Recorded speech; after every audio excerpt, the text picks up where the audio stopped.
بینندگان عزیز، در خدمت رئیس جمهور محبوب مقام عظما آقای دکتر آیت الله حجت الاسلام رئیسی هستیم. آقای دکتر خیلی خوش آمدید.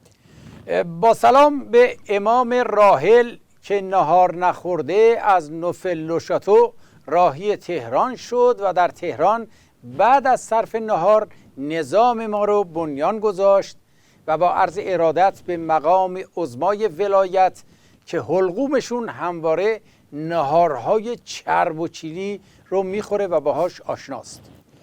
بله آقای رئیسی، شما فکر میکنید در این مدتی که از ریاست جمهوریتون میگذره چند درصد از وعده هاتون عملی شده؟ والا من انقدر درگیر خدمت به مردم هستم که اصلا فکر نمی کنم یا اصلا فرصت فکر کردن ندارم. اما ما در هیئت دولت یک شعار خیلی خوب داریم که میگه درآمدهای نفتی رو خودت بخور، درآمدهای غیر نفتی رو با بر و بچه مجلس بخور، وعده ها رو هم بده ملت بخورن. بنابراین وعده ها مال ملته، خب خودشون بگن چند درصد عملی شده. بله آقای رئیسی، مقام عظما اخیراً از صنعت خودروسازی گله داشتن. شما در این رابطه پیشرفتی داشتید؟ والا صنعت خودروسازی ما خیلی پیشرفت داشته، منتها نه برای راننده ها بلکه برای دزد ها. بنده اخیراً با یکی از برادران دزد یک گپی میزدم دوستانه، بهش گفتم که چند ثانیه طول میکشه در این پراید باز کنی. برادر دزدمون برگشت گفت بابا پرایدو که از کنارش هم رد بشی خودش برات استارت میزنه. خب اینها همه از دستاوردهای ما در صنعت خودروسازیه.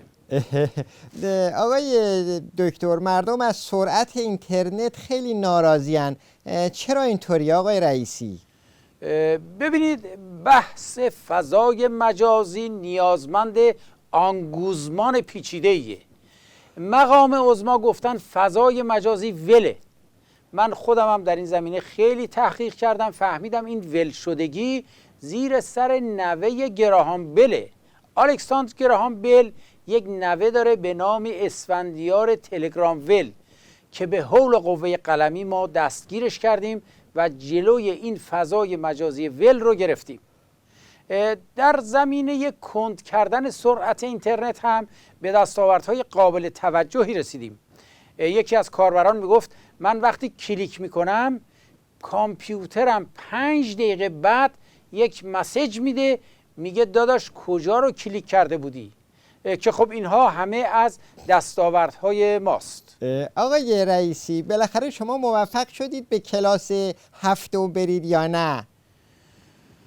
والا من تو امتحان همه سوالها رو نوشتم، فقط یه سوال مونده بود که همون بیچارم کرد. چه سوالی؟